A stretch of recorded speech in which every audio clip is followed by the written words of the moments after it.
Assalamualaikum to Dr. Shiba. We are Group 2 and going to present about Payroll, Panda and Jibble. My name is Juris Laka and my group members consist of Najiha, Najila Kaisa, Nur Karina and Nur Alifa Shaliha.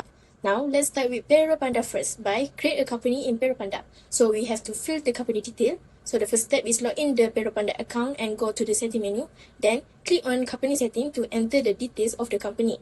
Second step, fill in all the required information including the company logo, company details, statutory information and bank details. Third step is enter the location where the company operates and provide the full company address in the location of company setting. And lastly, set the employees' work schedules in the system, which will be used later to calculate the number of working days for payroll processing. Now we have to create a payroll cycle, so click on payroll setting and select the cycle section. After that, the web browser will appear and fill in all the information as related to option to set the payroll month and adding employees. We choose the second option for assign payroll month, which is the month in which the cycle ends and ends the cycle during day 25. With that, we can avoid month end rush. This is because processing payroll for a cycle ending on 30 or 31 requires the HR staff responsible for payroll to work under pressure.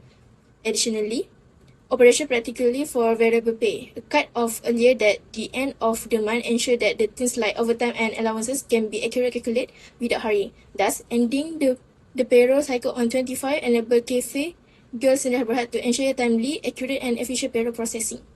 Moving on, 3 types of policy. To create 3 types of payroll policy in Payroll Panda, click on payroll setting and select the policy section. After that, the web browser will appear and set the monthly basis and daily basis. Then fill in the calculation basis for protection, overtime, unpaid leave and leave pay under the monthly basis.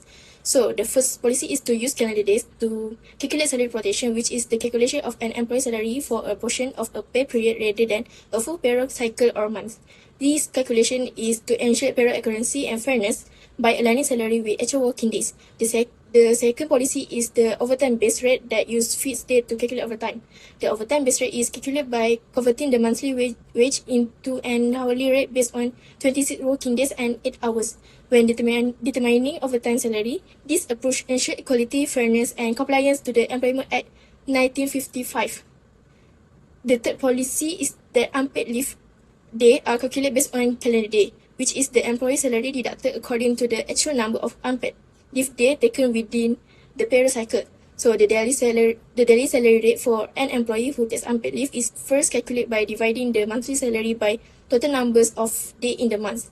In order to ensure fairness and accuracy in payroll calculation, the salary deduction is then applied proportionally depending on the number of unpaid leave days. Overall, these three policies enable our company to maintain a consistent, fair, and accurate payroll system while complying in the Employment Act in Malaysia.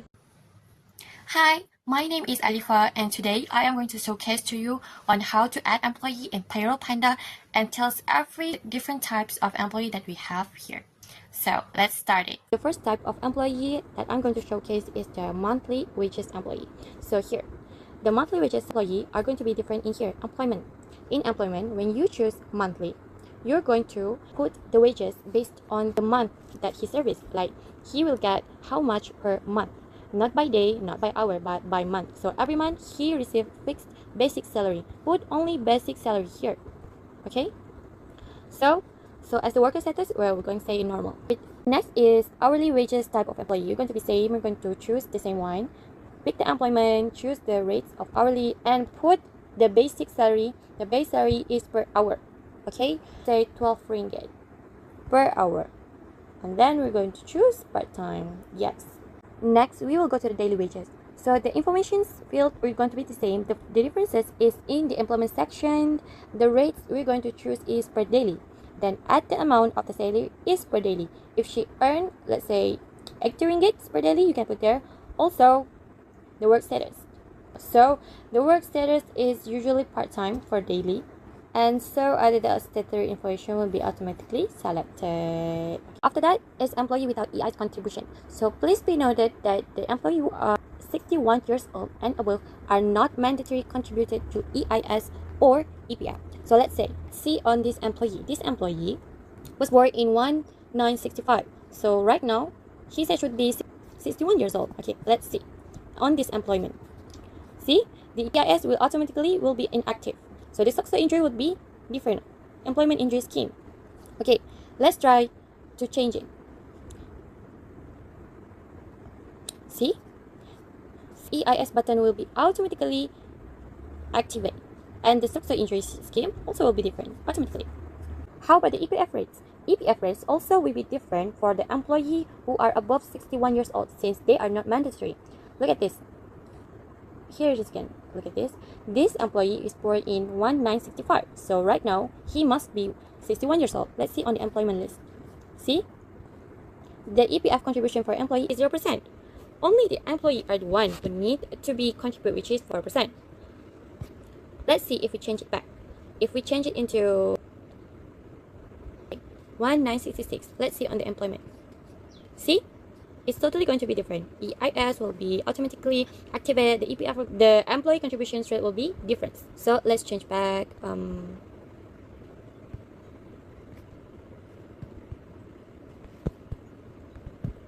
Okay, next is intern.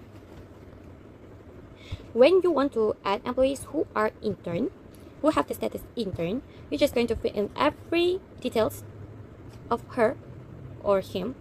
But in the employment section, you need to put 0 for salary, as intern doesn't have salary, but it does have allowance. So here, say we delete it back in the items, you need to choose allowance. And then here, we have internships allowance. So click here and then put the amount, which is again 900, because for these recurring items, it varies every month. It's monthly basis. See, monthly basis. For the employee is non-Malaysian, we just have to tag here non-Malaysian. Okay, let's see if he is Angola. He has permanent residence, so we just have to tag in here, and then we just click this box. Okay, so fill in everything including the personal identifications. Okay, so put everything accordingly, and you see other info is same as everything as Payroll Panda. Automatically determine the type of scheme, EPF, EIS, and SOCSO and everything. How about the non-Malaysian without PR? So if this people is a non-Malaysia, okay, let's see if Bahamas, and then he do not have Malaysian PR, so let's just untick this box. So the personal identification would automatically change into passport. Just put everything accordingly, and then the employment law, you would put 15 special percent tax rates for this employee. Okay, so everything, so EPF rates would be different. So the first thing that we need to do to add employee is go to the dashboard here and then click the employees, and here you would see all the employee list here. And also if you want to add employee, you're going to click here add employees, and you will fill in all the detail of the employee.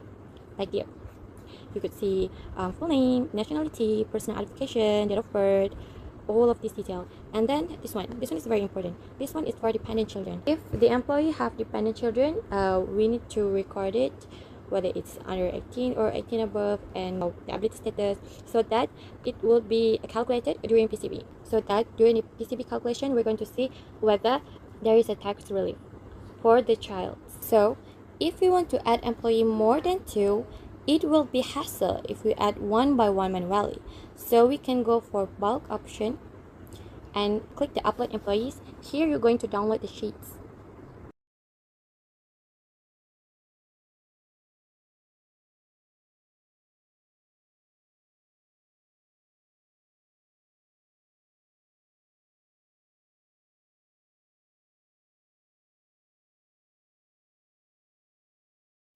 Upload data here. Okay, when you uploaded everything that has been settled, you're going to go for the check data. You're going to check your data, and if everything's done, you're going to click done, and then all of the details are going to be inserted automatically. So let's say if we want to add new employee, let's see if the join date itself, okay, is 2026. Right now is 1. So automatically in the payroll section, TP3 form will appear.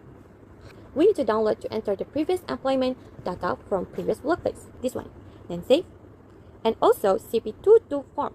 See this here? So it should be submitted to all employees who are subject or may be subject tax within 3 days. Here. The employee who are no longer in service due to theft or resign, you could see their list name here in the archive. Okay, you could see here all the reasons are there.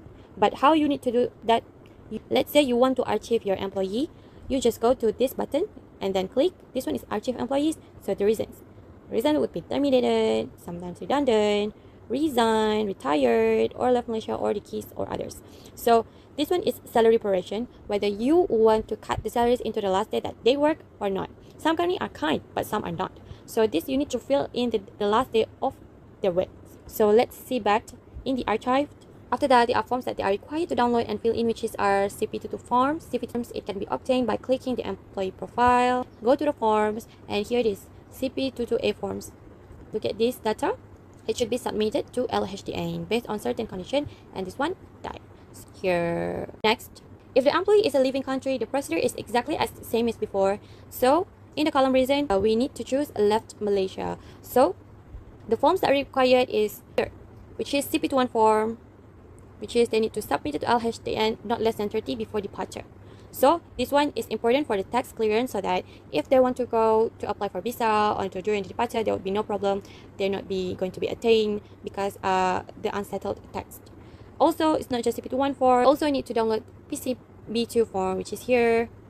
This is also for tax clearance that employee living in the Malaysia. Okay. Lastly, if the employee decides to leave the company for the job hopping or the new organizations, meaning they are resigning, so the procedure is same. On the archive, you need to choose the reason resigning.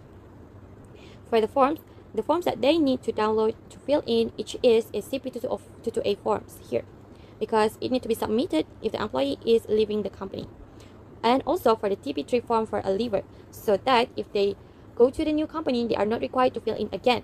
So the Payroll Panda can help to generate the CP22F forms and also CP3 forms for a leaver. Hi, I'm Najiha and I'm going to show you a process of running payroll for January in detail. So first, from the dashboard, you're going to click payroll and then click January and then click the payroll option. And these are all the details of the employee. So there is a pencil button for you to add an item or edit it according to the adjustment. And then from here, you can actually double check the statutory contributions such as EPF, SOCSO, and you can also add payroll items. So for example, I want to give benefits. I want to add benefits, dental benefits. So you click that and then I enter the amount of it. For example, 200 ringgit. And then you're going to select the chosen employee for this benefit. In this term, I select all of them. And then you're going to click save. And then you're going to see the item has already included under the employee's name. And then you can either sync to Jibble if necessary. And then all you need to do now is click continue and then approve the payroll. That is it. The next one is results of the payroll run. So the first one is bank files. After approving the payroll, the system will generate bank files. So all you need to do is just click download to download all the files. So this is one of the example, which is the example batch payment, which is downloaded in an Excel format and uploaded to the bank system. Next, statutory files are generated automatically. So all you need to do is just click the statutory files that you want and then click download. So the files have been downloaded. One of the examples that I show you is the payment schedule of statutory in January, such as EPF and SOCSO. Lastly is payslip. So all you need to do is click payroll files and then select payslips and then click download to download all of the payslips of employees. So this is one of the example of payslip from one of the employee of Cafe Gyeoul. So this payslip shows a salary details, allowances, deductions, and net pay of the employee.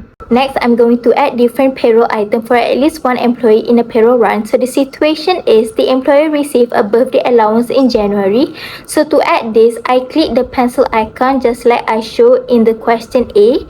So select an item and then you have to choose birthday allowance by typing it or searching for it. And then you're going to enter the amount of it. So I put 100 and then you're going to save it. And then this allowance is then included in the employee's payroll for that month.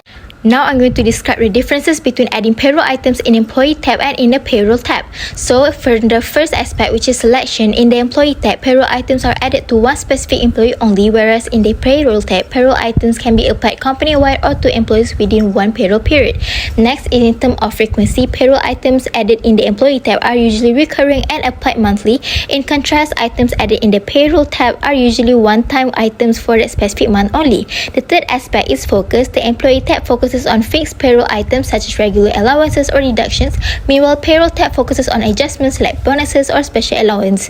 Lastly is automation. Payroll items added in the Employee tab are automated, meaning they will be included automatically in the future payroll runs. On the other hand, payroll items added in the Payroll tab require manual adjustment each time. Now I'm going to show you the differences in demonstrating it. So first, in terms of the Employee tab, I will click on Employees from the dashboard and then select an employee profile. Then I click on Employment and scroll down to the Recurring Payroll Item section. Here, I select a payroll item and then you have to enter the amount and then click Save. Meanwhile, for the Payroll tab, the process is the same as the one that I've shown you before this. Furthermore, I'm going to show you how to add a custom payroll item for at least one employee. So the situation is the employee received a custom payroll item called project-based incentive in January. So how do you custom your item is first you're going to click setting and then click payroll setting and then select payroll items and then you're going to click add payroll items and then fill in all the required details and save it. And then once created, you have to return to payroll, select the employee and then select an item which is project-based incentive, enter the amount and then save it. And now these are the results for the January and also February payroll summary report. And then next, for multiple months, this is the example of the downloaded files from January 2026 to February 2026. Lastly, I'm going to show you a field YTD data of an employee. So in this example, an employee started working in February 2026. I select the employee profile and then go to employment to confirm the start date. Then I click payroll and then select monthly YTD data. Here, I manually enter past salaries, statutory contributions and allowances from the past company and save the data. Now, let's take a look at Jibble and how to create an organization in Jibble. So first, after completing the Payroll Panda setup, log into your account Jibble. Make sure the company name in Jibble match exactly with the name used in Payroll Panda. Second, click on Get Started to set up the organization, including creating the work schedules, listing work location and other organization details. After completing the organization setup, scroll down and click on Organization to view the organization detail. So user can edit the information by clicking the pencil icon. So, to add user to Jibble in Payroll Panda, go through interrogation feature and ensure that Payroll Panda and Jibble are active and correctly set up. After that, click on the employee feature.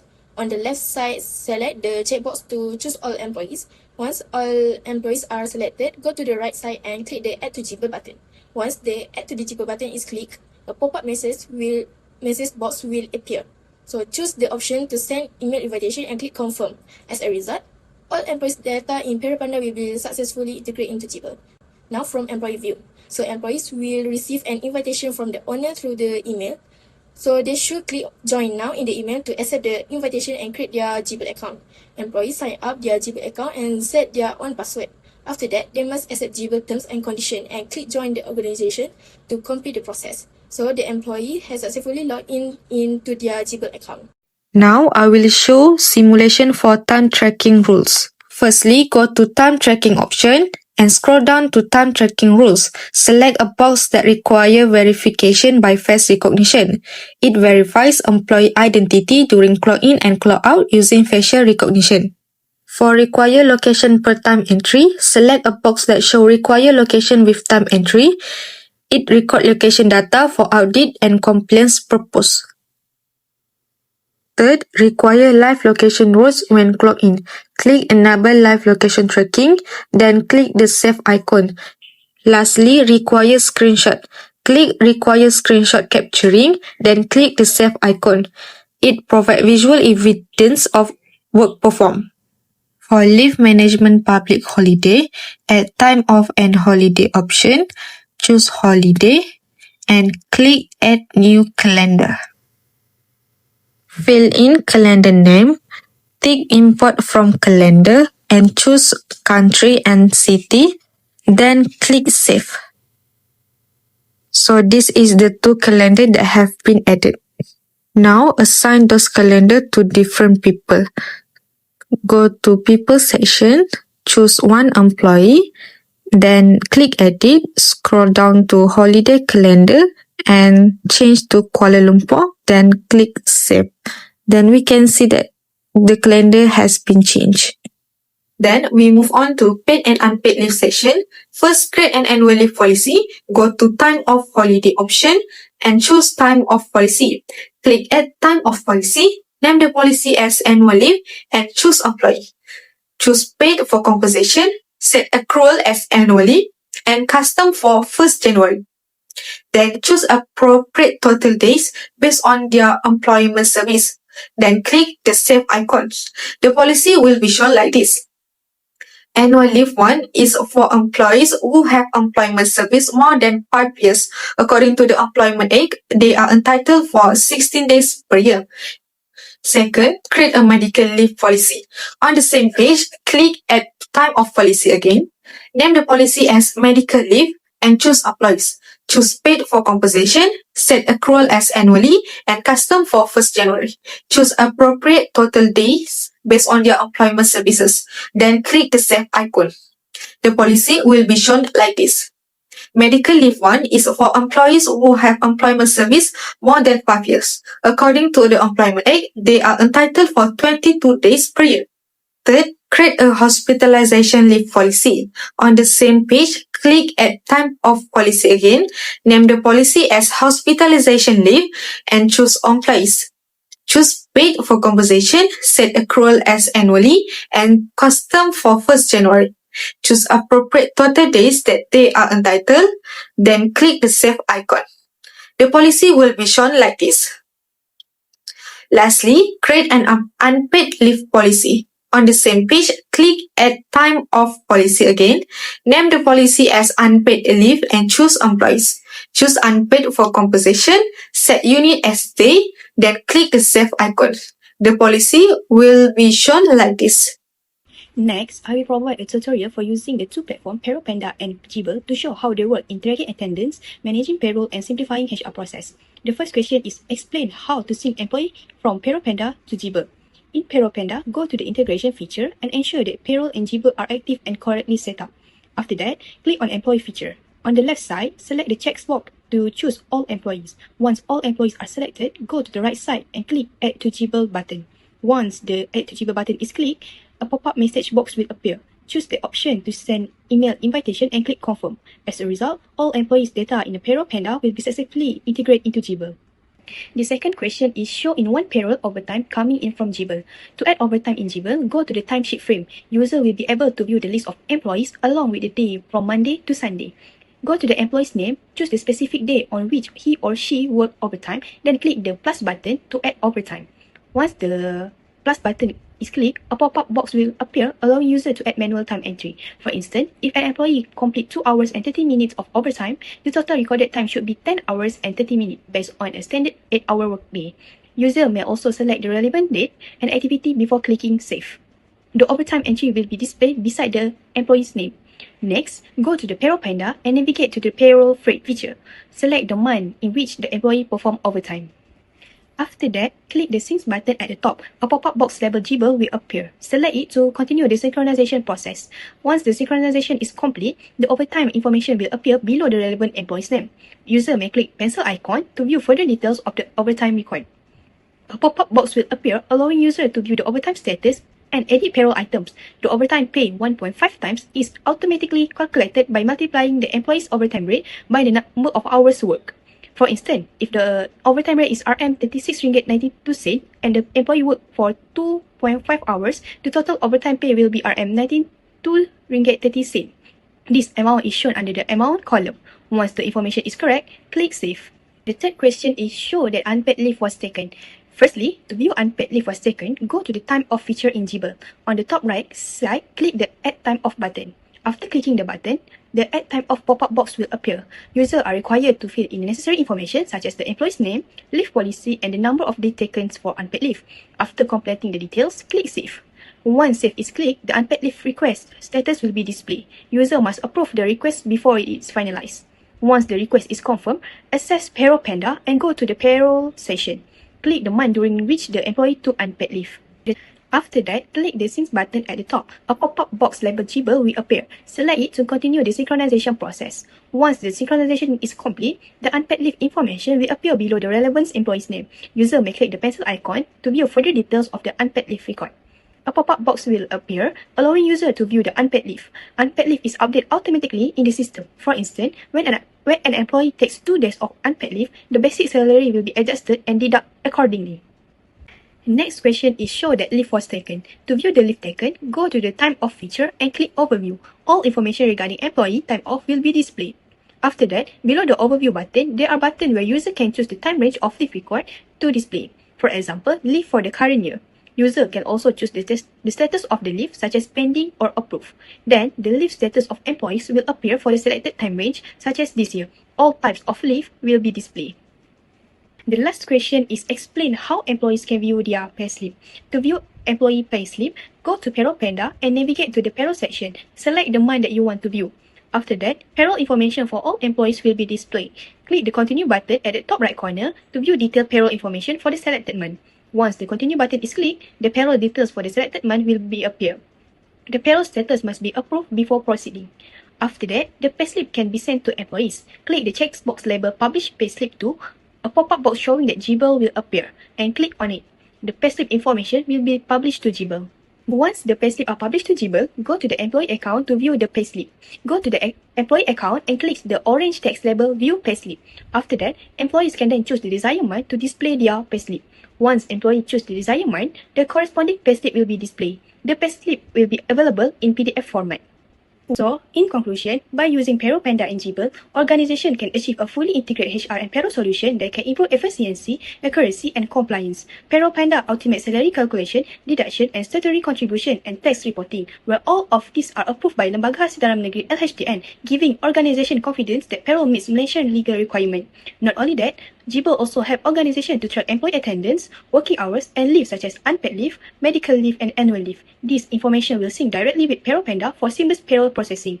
Together, this tool not only reduce administrative error and save time, but also allow organization to create, implement, and enforce HR policy effectively, such as attendance rule, leave policy, and overtime management. For employees, the convenience of using Jibble means they can easily clock in and out, submit leave requests, view their attendance report, and also view their payslip anytime from their device, creating a transparent and user-friendly experience. Overall, this system enhances workforce management, support fair and consistent HR practice, and strengthen organizational compliance while making daily HR interaction simple and more efficient for everyone.